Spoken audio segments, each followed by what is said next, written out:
कांतारा मतलब रहस्यमयी जंगल। कर्नाटक और केरल की लोक कथाओं में ये जंगल केवल पेड़ों और जानवरों का नहीं बल्कि देवताओं, शक्तियों और अज्ञात रहस्यों का घर माना जाता है। साल 2022 में कांतारा नाम से ऋषभ शेट्टी ने एक फिल्म बनाई थी। 3 साल बाद ये फिर चर्चा में है। क्यों? क्योंकि ऋषभ शेट्टी अब इसका प्रीक्वल कांतारा चैप्टर 1 लेकर आए हैं, जो पिछली कहानी को और गहराई देता है।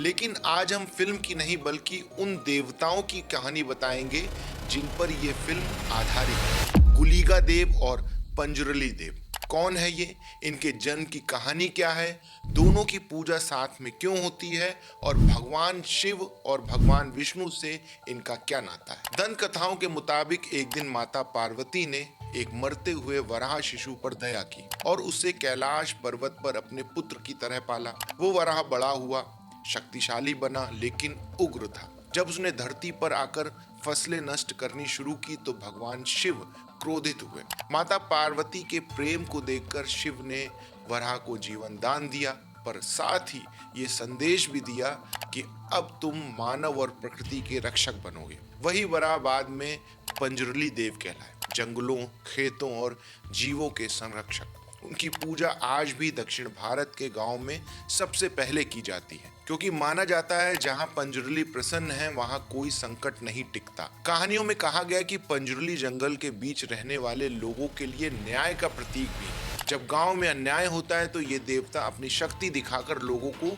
चेतावनी देते हैं। ये केवल धार्मिक आस्था नहीं बल्कि सामाजिक और प्राकृतिक संतुलन का प्रतीक भी है। जहां पंजुरली प्रेम से जन्मे वहीं गुलिगा गुस्से और विध्वंस से पैदा हुए। ऐसा माना जाता है कि ब्रह्मांडीय विनाश के दौरान भगवान शिव ने एक पत्थर पानी में फेंका। उस पत्थर से उठी शक्ति भगवान विष्णु की सेवा में गई और भगवान विष्णु ने उस पत्थर को आशीर्वाद दिया, जहां अन्याय होगा वहां तुम प्रकट होकर संतुलन स्थापित करो। गुलिगा न्याय और प्रतिशोध का अवतार है। उनका कार्य अन्याय को नष्ट करना है और असमानता को समाप्त करना है। कहानी में दिलचस्प मोड़ तब आता है जब गुलिगा और पंजुरली देव के बीच जंगल में सत्ता और अधिकार के लिए संघर्ष होता है, लेकिन माता पार्वती के आदेश पर दोनों में मित्रता होती है और वे साथ मिलकर क्षेत्र की रक्षा करने लगते हैं। गुलिगा विध्वंसक है और पंजुरली देव रक्षक है। दोनों मिलकर न्याय और प्रकृति के दो पहलू हैं। यही कारण है कि उनकी पूजा हमेशा साथ में होती है। जब भी जंगल या मानव जीवन में खतरा होता है ये दोनों देवता कार्य करते हैं। यहाँ शैव और वैष्णव परंपराओं का सुंदर संगम झलकता है। कांतारा फिल्म में आपने देखा होगा कि शिवा एक पारंपरिक लोक अनुष्ठान करते हैं जिसे भूत कोला कहा जाता है। इसमें नर्तक या साधक के शरीर में देव का आवेश आता है।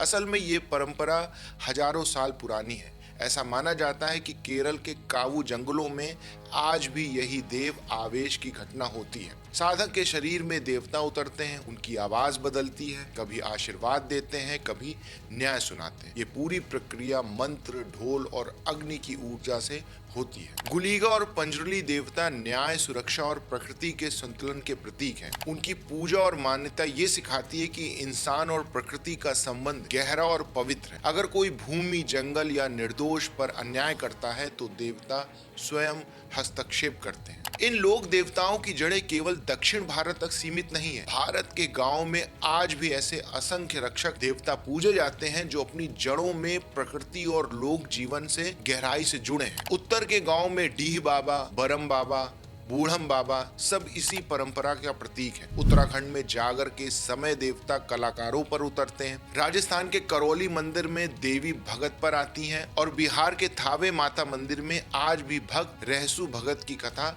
सुनते हैं। इन सभी घटनाओं में एक साझा विश्वास, दैव जीवित है। वे केवल मूर्तियों में नहीं बल्कि धरती, वायु, जल और वृक्षों में वास करते हैं। केरल और कर्नाटक के कावू जंगल में आज भी पेड़ों को काटना वर्जित है। वहाँ कोई मूर्ति पूजा नहीं होती क्योंकि पेड़, बेल, झीलें ही देवता का रूप मानी जाती हैं। ये परंपराएं हमें याद दिलाती हैं कि प्रकृति ही परमात्मा है। जंगल, जल, भूमि और जीव यही देवता हैं। उनकी रक्षा करना पूजा है और उनका अपमान अधर्म है। तो जब भी आप किसी जंगल, किसी गांव या किसी नदी किनारे खड़े हों, याद रखें आप सिर्फ प्रकृति के बीच नहीं बल्कि देवों के बीच खड़े हैं। यहाँ एक डिस्क्लेमर देना चाहते हैं कि जो हमने पढ़ा सुना उसी को आपके सामने रखा है, हम किसी भी तथ्य की पुष्टि नहीं करते हैं। अगर आपको ये जानकारी अच्छी लगी हो तो वीडियो को लाइक करें, शेयर करें और चैनल को सब्सक्राइब करना ना भूलें।